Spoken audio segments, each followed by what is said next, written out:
हाँ, तो जो स्टूडेंट अपने लाइफ के प्रति बिल्कुल सोचते हैं और जो ये चाहते हैं कि ज़िंदगी में कहीं कामयाब बने वो, तो आई थिंक वो मेरी बातें समझ रहे होंगे, ठीक है। और आज जो आपको टाइम टेबल मिला उसको फॉलो भी कर रहे होंगे, ठीक है। बाकी तो हर तरह के बच्चे होते हैं, वो तो मैंने आपको बता ही दिया।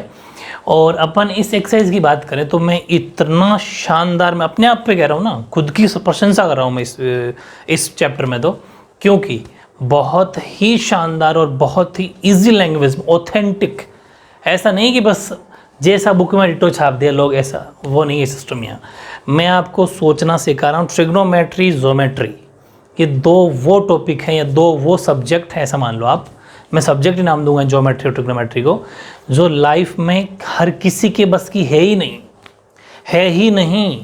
लेकिन आपको पता है, आप कॉम्पिटिटिव एग्ज़ाम में जब देने जाओगे, कंपटीशन वाली फील्ड में आओगे, तो 1 मार्क से आप कितने लाख बच्चों से पीछे हो जाओगे। लाख बोला है मैंने, ठीक है ना। आप सोच रहे हो लाख गलती से बोल दिया, नहीं, लाख बोला है।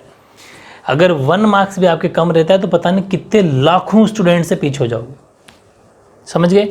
इसलिए ज्योमेट्री को अभी मजबूत कर लो, और 10वीं तक, 10th लेवल तक की जो ज्योमेट्री ज्यामिति है और जो ट्रिग्नोमेट्री त्रिकोणमिति है, इसके बाहर कुछ नहीं है। बस लेवल इतना ही होता है 10th का ही। उसके बाद में तो जो मास्टर डिग्री होती है ना, उनके लिए काम आता है।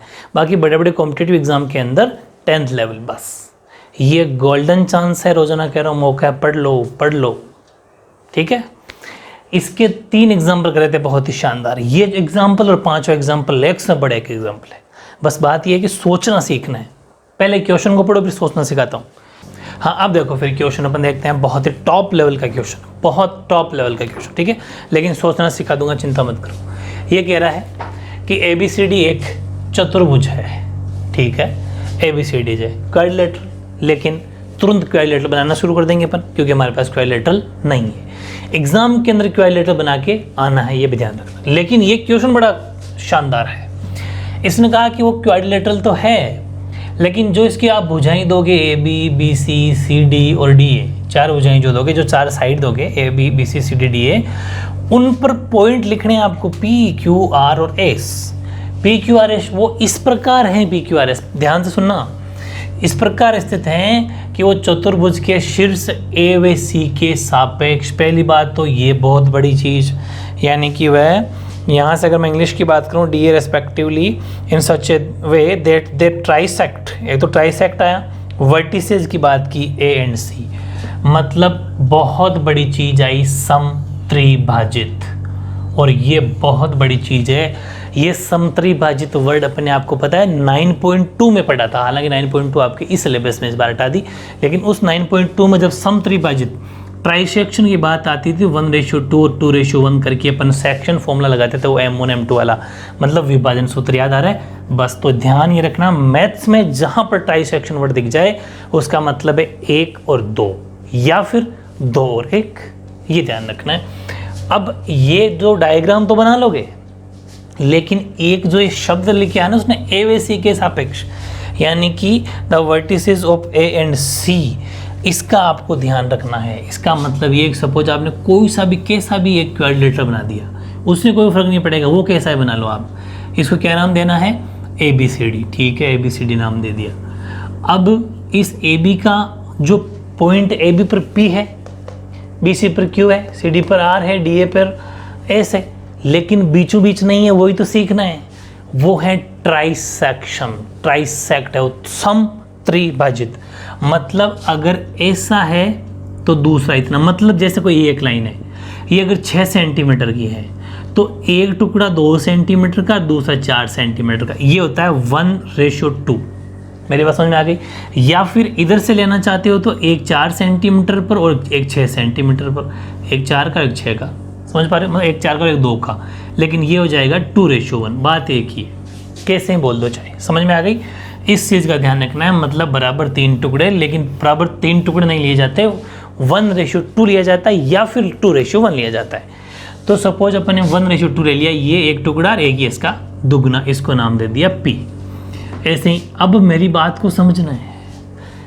अब यहाँ कम यहाँ ज़्यादा, लेकिन इधर कम आएगा और फिर ज़्यादा आया, क्या मामला है, वो ही तो क्वेश्चन है ये। मतलब वो कह रहा है A व C के सापेक्ष। चलो A व C अपन कंस्ट्रक्शन कर लेते हैं, रचना कर लेते हैं। A व C को मिलाया, ये कंस्ट्रक्शन है, बहुत तगड़े तरीके से सोचना सिखा दूंगा, चिंता करने की ज़रूरत नहीं है। कंस्ट्रक्शन का मतलब रचना, तो क्या लिखोगे, जॉइन ए टू सी, ए व सी को मिलाया, ठीक है, ए और सी को अपन ने मिला दिया। जैसे ही मिलाया, अब सुनना, ए और सी के सापेक्ष 3 ट्राइसेक्शन करना है। अभी अपन कौन सा मेथड अपना रहे हैं, 1 2 का। अगर 2 1 का अपनाते तो ये बड़ा रख लेते छोटा, लेकिन ए और सी से शुरुआत करना है। समझ में आ गई? ए से 1 लिया, बाकी बच गया, उधर से ही छोटा लेना है फिर बड़ा लेना है। बी से शुरू नहीं करना है, ध्यान रखना, ये छोटी बात नहीं है। समझ गए? ओके। अब इसी तरह नेक्स्ट में सी से शुरू करेंगे तो ये छोटा लेंगे, बड़ा लेंगे, फिर ए से शुरू करेंगे, छोटा लेंगे, वो बड़ा लेंगे। 1:2 1:2 शुरू कहाँ से करना है? अगर इधर नंबर आई तो ए से, सी से, दोनों तरफ। समझ गए? इधर इधर इधर इधर, ए वे सी। अब करना क्या है, इसको इससे मिला दो, इसको इससे मिला दो, इसको इससे मिला दो, ठीक है, इसको इससे मिला दो। क्यों मिला दो? मिलाए क्यों? क्योंकि उसने कहा जो ये PQRS जो नाम दिया, इस PQRS को पैरेललोग्राम साबित करो, PQRS को समांतर चतुर्भुज दिखाओ, यही तो प्रूव कराना है। तो जब तक मिलाएंगे नहीं तो फिर दिखाएंगे कहाँ से? ठीक है, चलो सॉल्यूशन अपने स्टार्ट कर ही दिया। गिवन वगैरह लिख देना थोड़ा सा। गिवन का मतलब होता है दिया है। क्या दिया हुआ है? पूरा का पूरा यहाँ से लेके ये पूरा दिया हुआ में आएगा। ABCD एक चतुर्भुज है जिसकी भुजाएं, ये पूरा मैं डॉट डॉट कर रहा हूँ, आप समझ जाना यहाँ तक।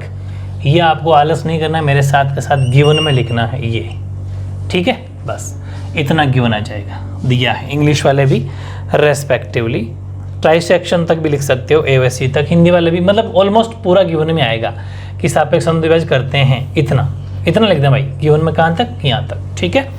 ट्राइसेक्शन वर्टिस ए एंड सी, बस। फिर टू प्रूव, प्रूव क्या करना है वो मैं लिख देता हूँ, यानी कि सिद्ध करना है। सिद्ध क्या करना है कि जो ये PQRS है, जो अपन ने अभी मिड पॉइंट्स हैं, सॉरी मिड्स हैं, 1:2 से जो बनाया, PQRS इज ए पैरेललोग्राम, यानी कि PQRS एक समांतर चतुर्भुज है। ये हमें प्रूव कराना है, ठीक है। चलो अब अपन बात करते हैं प्रूफ की। प्रूफ मतलब उपपत्ति। अब बात समझने वाली है।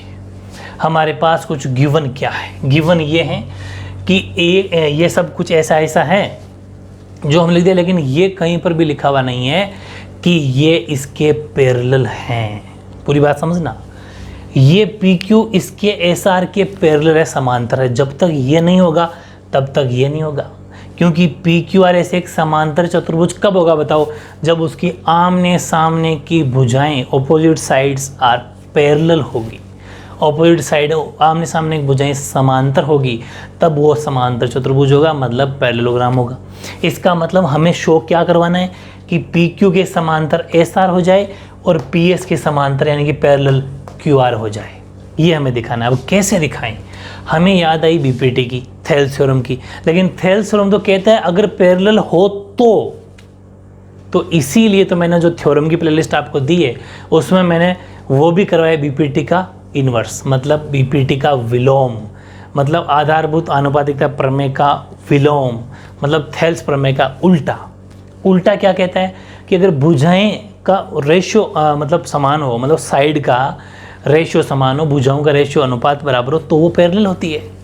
बस वही लाना है। मतलब मैंने जैसे ही इसको ज्वाइन किया A को C से, तो हमारे पास 2 ट्राइंगल बन गए। एक तो बन गया इन ट्राइंगल ABC, बहुत इजी है, बहुत इजी है। और इजी नहीं है तो सीखना पड़ेगा, जाओगे कहाँ, वरना कहीं सक्सेस नहीं है। तो फिर आप खुद ढूंढ लो, देख लो क्या करना है। त्रिभुज ABC में क्योंकि हम क्या करने जा रहे हैं, समांतर दिखाने जा रहे हैं। क्यों? क्योंकि हमारे पास समांतर नहीं है। किससे दिखाएंगे? BPT के उल्टे विलोम से। समझ में आ गई? त्रिभुज ABC में क्या क्या मामला है कि त्रिभुज ABC को हम ऐसा लिख सकते हैं क्या, AP/PB, समझना, ठीक है, AP/PB। या फिर एक काम करो, इधर से लिख लो ताकि कन्फ्यूजन नहीं रहेगा, BP/PA, ये बटा ये, ये बटा ये, मतलब बी क्यू बटा क्यू सी। अगर ये हो जाए ना तो ये इसके पैरेलल हो जाएगी। क्यों?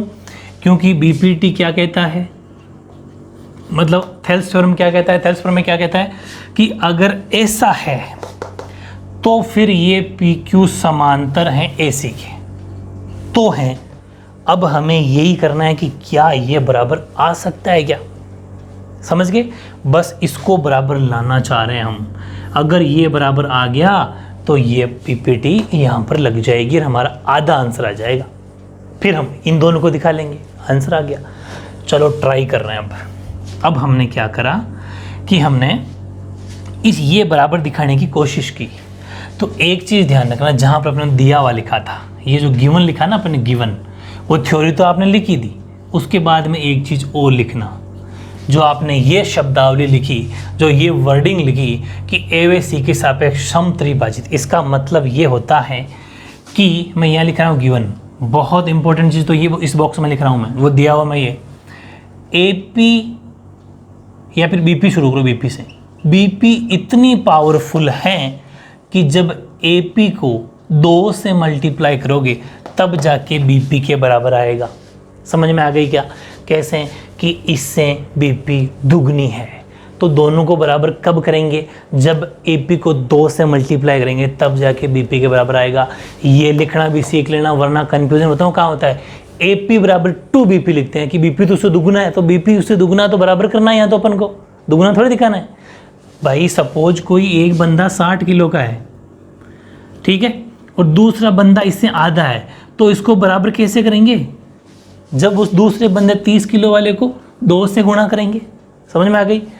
बस वही चीज़ है, बड़े वाले को बड़ा ही रखना है, छोटे वाले को बड़ा हो ताकि बड़े वाले के बराबर आ जाए। इक्वेशन फर्स्ट, ऐसे ही इधर आ जाओ। बी क्यू इतना पावरफुल है कि 2 बार सी क्यू या फिर क्यू सी बोल दो इसको, 2 बार क्यू सी को मल्टीप्लाई करोगे तब बराबर होगा। इधर आ जाओ, इधर डी आर है ना बड़ा, हाँ इधर डी आर इतना बड़ा है कि जो ये आपका आर सी है या सी आर है, इसको 2 से मल्टीप्लाई करोगे तब जाके बराबर होगा।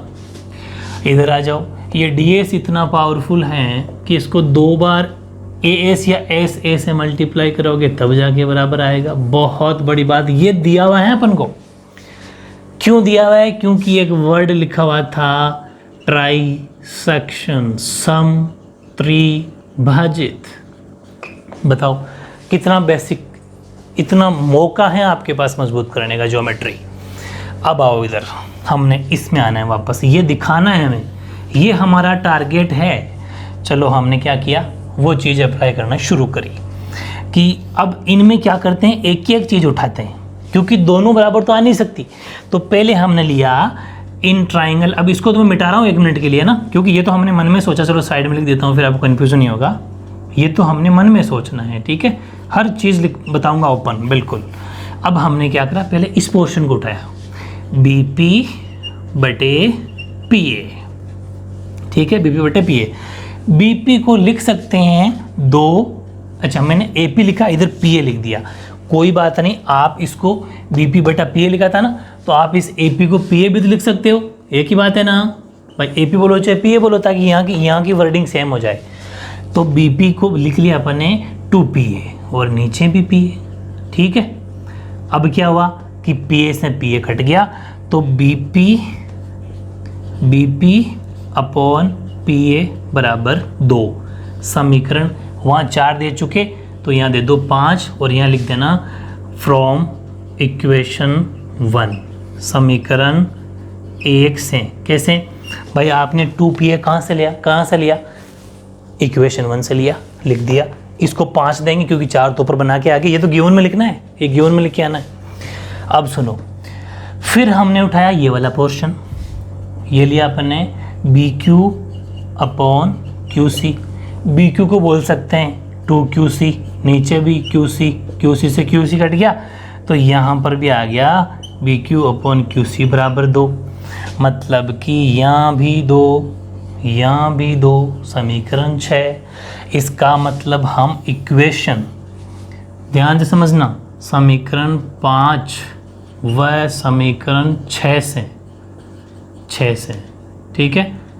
फ्रॉम इक्वेशन 5 एंड इक्वेशन 6, 5 व 6 से क्या कह सकते हैं कि जितना BP बटा P है वो भी दो, BQ बटा QC वो भी दो। इसका मतलब हम ये कह सकते हैं क्या, बिल्कुल कह सकते हैं कि जितना BP बटा PA है उतना ही BQ बटा QC है। अब समझ में आ गई, जो यहाँ लिखी थी यहाँ सोची थी आ गई, समझ में आ गई ना।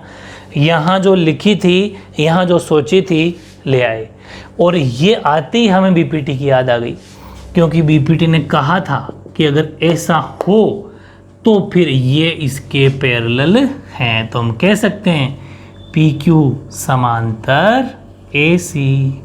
ये समीकरण नंबर 7। बुक से कुछ भी समझ में नहीं आएगा, बुक वाला एग्जाम्पल आपको समझ नहीं सकते, ये मेथड सीखना, चीज़ें बनती कैसे हैं।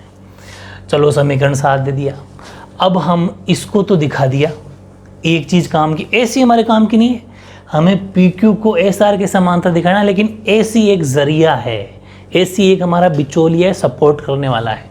अब हम गए उसके पास। सिमिलरली फिर हमने नेक्स्ट ट्राइंगल में सोचा, ऐसा कैसा जो ऊपर ट्राइंगल है ना ADC, यानी कि त्रिभुज ADC में, इसमें भी हमने ऐसा ही सोचा, ADC में भी ऐसा ही सोचा कि यार इसमें भी ऐसा ही कुछ हो सकता है क्या। अब ADC में क्या सोचा, पहले यहाँ लिखें फिर वहाँ सोचें, क्योंकि जो सोच लिख भी लेता कि समझ में आते रहे। तो हमने कहा अगर ये ऐसा हो जाए ना, AS बराबर SD, या फिर उधर से शुरू कर लो, हाँ उधर से शुरू कर लो, DS माना था क्या, हाँ DS माना था, या फिर SD बोल सकते हो, अगर यहाँ SD मानते हो तो SD लिख लेना, DS बटा ASA DR बटा RC। समझ में आ गई।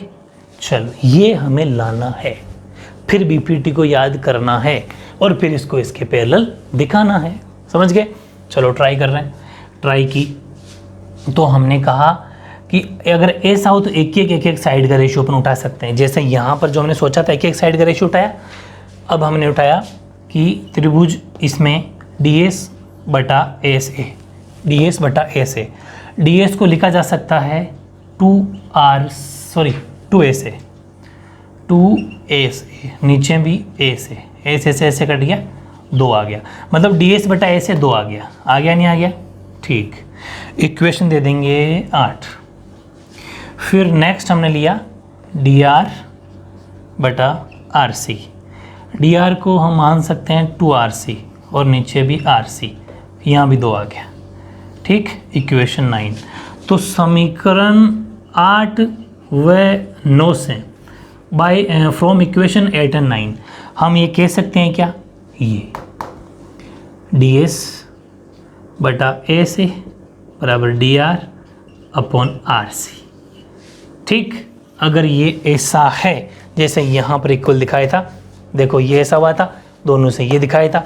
अगर ये ऐसा है, अच्छा यहाँ लिखना है बाय BPT आधारभूत आनुपातिकता प्रमेय से, ये हम कह सकते हैं। फिर ऐसे यहाँ पर लिख दो आधारभूत आनुपातिकता प्रमेय से फ्रॉम, या फिर BPT बाय BPT। BPT क्या कह देगा कि अगर ऐसा है तो इसका मतलब ये हुआ, इसके बाद ऊपर आना सीधे, इसका मतलब ये हुआ कि AC पैरेलल हैं SR के। समझ गए क्या। ये समीकरण हो गया 10। समझ में आ गई कि PQ समांतर है मतलब पैरेलल हैं AC के, ये कहता है समीकरण 7 इक्वेशन 7। SR पैरेलल है AC के, ये कहता है इक्वेशन 10। इक्वेशन 7 भी AC के पैरेलल, इक्वेशन 10 भी AC के पैरेलल।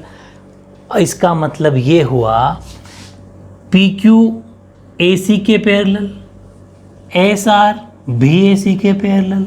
इसका मतलब ये दोनों आपस में पैरेलल समांतर। कैसे, ऐसा मान लो कि PQ अगर 10 है तो AC भी 10 है, और अगर AC 10 है तो SR को भी 10 होना पड़ेगा क्योंकि ऊपर 10 है। मेरी बात सुनो, माना कि AC 10 है तो PQ को 10 होना पड़ेगा, दोनों पैरेलल ऐसा मान के चल रहे हैं, मतलब पैरेलल का मतलब लगभग बराबर है। तो AC 10 मान चुके, इसका मतलब AC 10 है तो AC 10 है तो SR को भी 10 होना पड़ेगा। इसका मतलब चारों आपस में बराबर है ना, लेकिन हमें चारों से लेना देना नहीं है, हमें तो इन दो से मतलब है। यानी कि हम ये कह सकते हैं बाय इक्वेशन 7 एंड इक्वेशन 10, समीकरण 7 व 10 से हम कह सकते हैं कि AC तो गायब हो जाएगा और PQ समांतर है SR के, क्योंकि हमें AC से कोई मतलब नहीं है।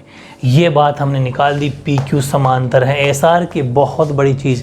अब इसको बराबर दिखाने की ज़रूरत नहीं है, आपको लिखना है सिमिलरली, सिमिलरली यानी कि इसी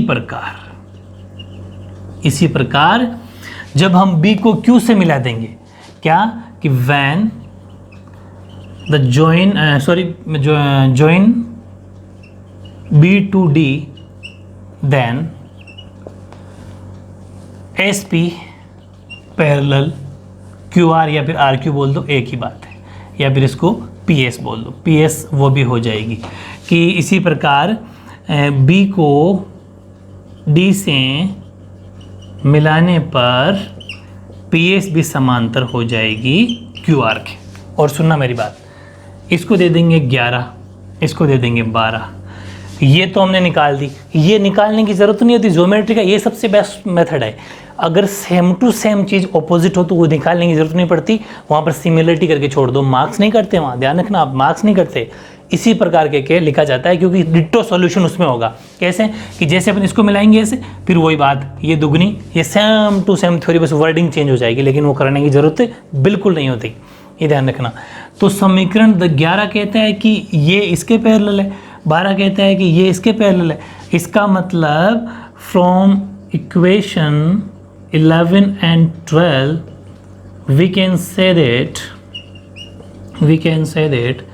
PQRS is a parallelogram। समीकरण 11 व समीकरण 12 की सहायता से हम कह सकते हैं कि PQRS एक समानांतर चतुर्भुज है, समांतर चतुर्भुज है ना। मज़ेदार। अब मैंने एक एक चीज़ को खोल के एक्सप्लेन कर दिया, हर चीज़ आपको समझ में आनी चाहिए, क्योंकि ज्योमेट्री है।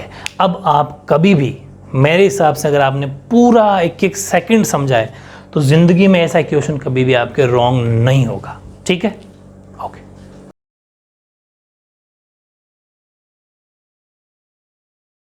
हाँ, तो ऐसे ये 5वां एग्जाम्पल देखो, ये भी वेरी इंपॉर्टेंट एग्जाम्पल है, वेरी इंपॉर्टेंट एग्जाम्पल है, क्योंकि इसने पूछा है समलम चतुर्भुज, ट्रेपेजियम, बहुत बड़ी बात है। ठीक है, तो ट्रेपेजियम का मतलब क्या होता है?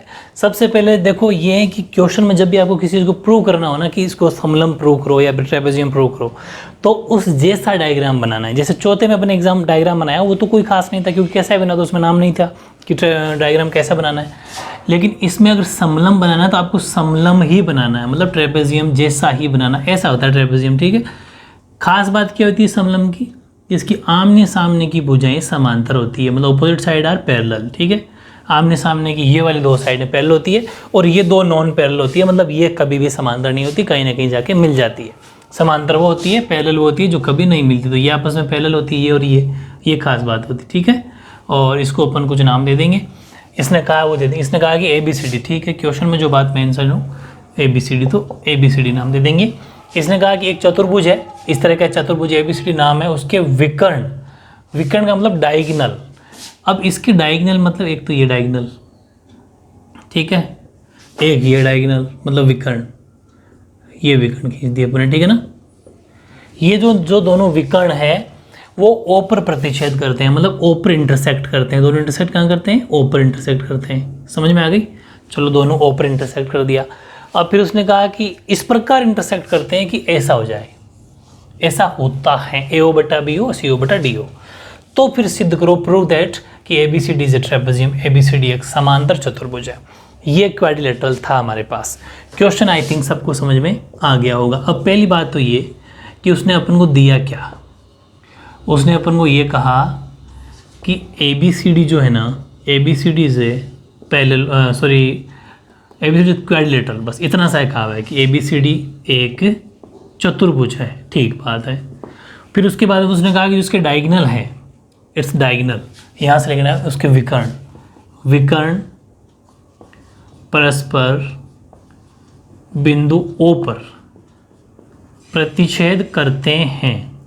ठीक है, इट्स डायगोनल इंटरसेक्ट 8.0, ठीक है, इंटरसेक्ट ईच अदर 8.0। ये बात अपन को गिवन लिखनी है। इसके साथ ये भी दिया हुआ है कि AO बटा BO बराबर CO बटा DO, ये चीज़ इंपॉर्टेंट अपन को दी हुई है। दूसरी बात, टू प्रूव, सिद्ध क्या करवाना है, वो भी बहुत इंपॉर्टेंट चीज़ है। सिद्ध अपन को करना है, प्रूव अपन को करना है कि जो ये ABCD हैं, ABCD इज है ट्रेपेजियम, ठीक है, यानी ABCD एक समलम चतुर्भुज हो जाए, ये अपन को सिद्ध करना है। अब रही बात कि ABCD समलम चतुर्भुज कब होगा, जब हम इन दोनों को समांतर दिखा देंगे। मतलब हमारा टारगेट ये है कि अगर AB समानांतर यानी कि पैरेलल हो जाए CD के, तो हमारा आंसर आ गया।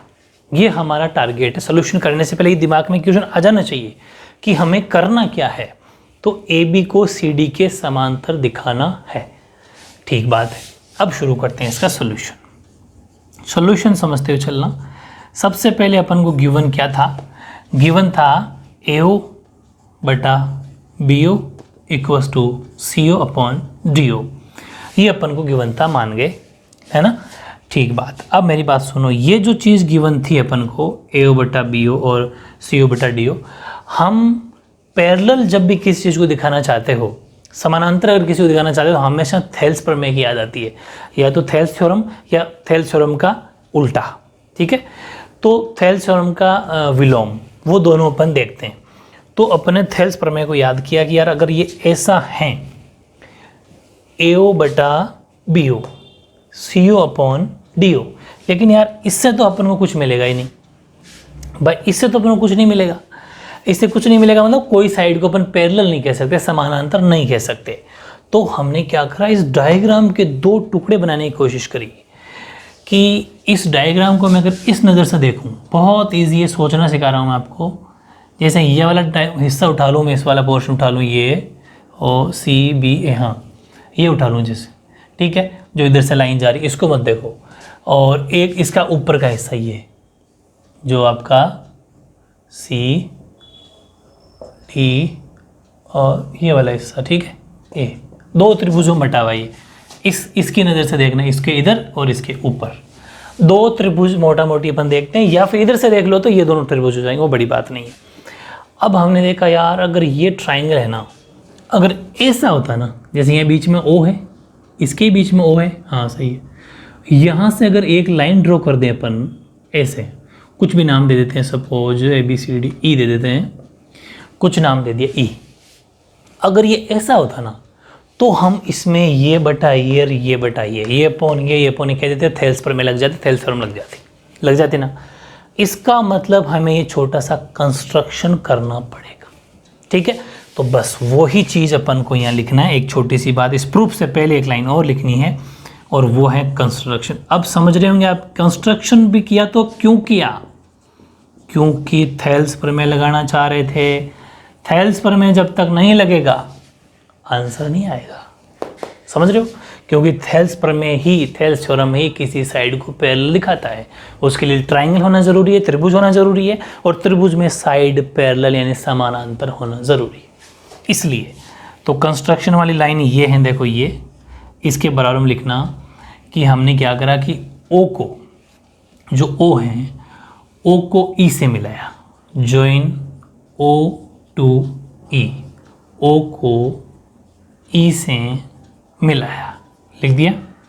इसके बाद में वो मिलाया भी ऐसा कि OE समांतर हो AB के, ये भी हमने ध्यान रखा, क्योंकि इसके बिल्कुल समांतर ही लाइन हमने खींची है। समझ में आ गई, मतलब मेरे कहने का मतलब है ये हमने लाइन ड्रॉ करी। इसको आप ऐसा करो, पूरी मिला लो ऐसे, ताकि कन्फ्यूजन रहेगा ही नहीं कि डॉट डॉट वाली हमने रचना करी थी, ठीक है। हमेशा जो कंस्ट्रक्शन करते हैं उसको डॉट डॉट से दिखाना आप, ठीक है। ये ऐसा हो गया। अब समझ में आ रहा है, टुकड़े भी समझ में आ रहे होंगे क्या करना चाह रहा था मैं। ये इधर खींचो भले इसमें खींचो, आपकी इच्छा, कोई फर्क नहीं पड़ता। अब आओ इधर, ये जैसे ही हमने गिवन लिखा, जो दी हुई चीज़ थी क्वेश्चन में कि AO बटा B और CO बटा D, सोल्यूशन पे आ गए अब अपन, ठीक है, हाँ ठीक है। अब AO बटा बी और CO बटा DO, इसको अपन एक बात और बताओ, अगर मैं इसको और कुछ कहूँगा, लेकिन वो क्यों कहूँगा अभी रुकना, अब इसको मैं यहीं पर छोड़ रहा हूँ, अभी नहीं कराऊंगा, इस खाली जगह छोड़ रहा हूँ, दिमाग में फिट होगा कि क्यों किया ऐसा, आ गया हो। अब हमने क्या किया था, बाय कंस्ट्रक्शन, पूरी बात को समझना। कंस्ट्रक्शन का मतलब रचना द्वारा हमने एक लाइन खींची थी कि OE पैरेलल हैं AB के, ये हमने रचना के द्वारा लाइन खींची थी। अगर OE AB के पैरेलल हैं तो इसका मतलब क्या होता है, अगर OE AB के पैरेलल है तो इसका मतलब ये हुआ कि यहाँ से शुरू करते हैं, हाँ O ऊपर क्या है, वो C है क्या, नीचे शुरू कर लो, AO बटा OC बराबर BE बटा EC, इस वाले त्रिभुज की बात कर रहा हूँ। अगर ये इसके समांतर हैं तो ऐसा लिख सकते हैं क्या, बिल्कुल, क्या कि कन्वर्स ऑफ BPT का विलोम, BPT का उल्टा, कि जब समांतर से भुजाएं दिखाते हो तो उसका उल्टा होता है, और इससे ये दिखाते हो तो BPT होती है। समझ गया आगे, BPT का विलोम। ये चीज़ हमने कहाँ से लिखी, इस वजह से लिखी कि समांतर थी, इसलिए इसका मतलब इसको ऐसा भी लिख सकते हैं। ठीक बात। अब मेरी बात सुनना, अपने लिखा AO बटा OC या फिर CO, बात एक ही है। यहाँ पर AO भी है CO भी है, क्या मैं इसको तो दे रहा हूँ इक्वेशन 2, क्या मैं इसको ऐसा लिख दूँ, क्या इस BO को ऊपर भेज दूँ, CO भाई साहब को नीचे ले आऊँ, बिल्कुल आ सकता हूँ। BO उधर जाएगा तो ऊपर चला जाएगा, BO बटा DO, आया समझ, AO बटा CO BO बटा DO, सही बात है। इसी को ऐसा लिख सकते हैं भाई, लिख सकते हैं इजीली, बिल्कुल लिख सकते हैं। क्यों लिखा, कारण समझ में आ गया होगा। अब और आ जाएगा कैसे, कि AO बटा CO BO बटा DO, AO बटा, अब इसको OC की जगह CO लिख दो, उससे क्या फर्क पड़ता है, OC बोलो चाहे CO बोलो। अब एक चीज़ समझ में आई, अगर मैं इन दोनों इक्वेशन को, equation first by equation first and equation second, समीकरण 1 व समीकरण 2 से, अगर समीकरण 1 और 2 को मैं देखूं तो एक चीज़ समझ में आ रही है, दोनों को आपस में कंपेयर करूं तो AO CO खत्म, पीछे बचा क्या, BO बटा DO, और इधर क्या बच गया, BE अपॉन EC, मतलब ये बहुत बड़ी चीज़ अपने पास आ गई। अब मेरी बात सुनना आप, ये अपने ऐसा क्यों किया, इक्वेशन फर्स्ट और सेकंड में ये दोनों सेम टू सेम वैल्यू अपने करके ये चीज़ निकल गई। अब आपको पता चल गया मैंने बॉक्स खाली क्यों छोड़ा था, इसको क्यों किया, ये चीज़ समझ में आनी चाहिए। एक साथ करते तो समझ में नहीं आती, आप भी सोचते कि क्यों किया, लेकिन ये इसलिए किया कि ये चीज़ आ जाए, और ये आते ही हमें BPT की याद आ गई। BPT मतलब आधारभूत आनुपातिकता प्रमेय। वो ये कहता है, अगर इसको देख के डायग्राम को देखें कि BO बटा DO, देखो इधर ये बचा था, AO CO तो कंपेयर हो गया, BO बटा DO, ठीक है, यानी कि इस त्रिभुज में अगर देखें अपन, तो इसके मिलाया नहीं मैंने, तो BO बटा DO और BE बटा EC। अब देखो ये जो BO बटा DO, इसका मतलब ये वाला त्रिभुज उठाया, मतलब कि इस ट्रायंगल को मैं बना दूं साइड में, यहाँ पर आपको सारी बात बहुत अच्छे से क्लियर हो जाएगी। ऐसे ये D, ये C और ये B, और ये बीचों बीच जो लाइन खींची थी डॉट वाली, ये E और O, ये ऐसा बन गया। BO बटा DO बोल दो चाहे OD बोल दो, एक ही बात है, BO बटा OD बोल दो भले, और BE बटा EC। इसको अपन एक बार तो लिख दिया, इसको अपन एक बार फिर से लिखना, BO बटा OD और BE बटा EC। OD को DO को OD लिख के दिखाना आप कि हम इसको ऐसा भी लिख सकते हैं, बात एक ही है। ऐसा क्यों लिखा, क्योंकि कॉम्बिनेशन बनना चाहिए, B से O पे खत्म हुए तो O से D पे जाना है, DO पे वापस नहीं आना, सिस्टम ऐसा होता है, एकदम एग्जैक्ट फॉलो करना है। B से हो तो O से D, B से ही तो E से C, बिल्कुल प्रॉपर है। बाकी तो बस इतना सा ये था। अब इसका मतलब ये हुआ कि BO बटा OD और BE बटा EC, तो हम लिख देंगे फ्रॉम BPT और बाय BPT, आधारभूत आनुपातिकता प्रमेय से। और आधारभूत आनुपातिकता प्रमेय क्या कहता है कि अगर कोई भुजाएं ऐसी हैं, उनका रेशियो अगर ऐसा है, तो उसका मतलब ये ओ ई पैरेलल हैं ऊपर वाली डी सी की P by B P T. बोलो समझ में आई कि नहीं आई? ओ ई डी सी बोल दो चाहे सी डी बोल दो, उसके भी समांतर हो जाएगी 1 और 2 की हेल्प से। ये निकाला, इसने अपन को ये दे दिया। अब हमने सोचा, अच्छा अपने सी डी लिखा था, एक बात है, इसको डी सी लिख लो। अब हमारा टारगेट है यहाँ तक पहुँचना, ये हमने माइंड में सोच रखा है, यहाँ सोचा था, यहाँ लिखा है। थोड़ी ये साइड में लिखना है क्योंकि वैसे मिटाना है अपन को, एग्जाम में तो दिखाना नहीं इसको। जो अपने सोचा है वो अभी नहीं दिखाना, वो तो माइंड में सोचना है। और ये डायग्राम सब मैंने आपको समझाने के लिए बनाए हैं, ये डायग्राम सिर्फ एक ही बनाना है। अब रही बात आगे कि यहाँ तक तो पहुँच गए, इसको अपन दे देते हैं इक्वेशन 3, ठीक है। इक्वेशन ये जो ओ ई समांतर ए बी था, ये हमें गिवन है, ये चीज़ गिवन थी भाई, गिवन थी तभी तो ये आए। ये चीज़ हमें गिवन थी, सॉरी बाय कंस्ट्रक्शन करी थी, तो एक तरीके से हमने हमारे पास पहले से ही थी। तो एक काम करते हैं, इसको देते हैं समीकरण 2, इसको देते हैं 3, और यहाँ लिख देंगे 2/3। थोड़ा सा चेंज कर लेना क्योंकि अभी तो आपने उतारा भी नहीं, उतारना तो लास्ट में होता है। 2 और 3, और इसको दे देंगे 4। अब बात समझ में आ गई? इस रचना वाली बात को, कंस्ट्रक्शन वाली बात को शुरुआत में स्टार्टिंग में 2 नंबर दे देना।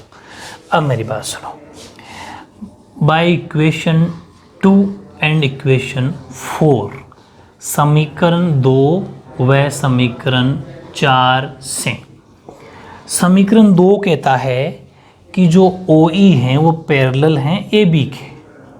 समीकरण 4 कहता है कि ओ ई पैरेलल हैं डी सी के। 2 तो कहता है ओ ई ए बी के पैरेलल है, 4 कहता है ओ ई डी सी के पैरेलल है। इसका मतलब इन दोनों की मदद से हम कह सकते हैं कि ए बी डी सी के पैरेलल हैं, क्योंकि अगर ओ ई 10 है तो ए बी भी 10 है। इसका मतलब ओ ई 10 है तो डी सी भी 10 है, मतलब 10 10 10 इक्वल। इसका मतलब ये दोनों भी आपस में पैरेलल है। बस यही तो लाना था जो हमने यहाँ लिखा था, जो यहाँ सोचा था, A B parallel D C, यानी कि जो ये ए बी और डी सी के पैरेलल हैं। इसका मतलब क्या हुआ, नीचे एक लाइन लिखनी है इसके बाद में, so we can say that,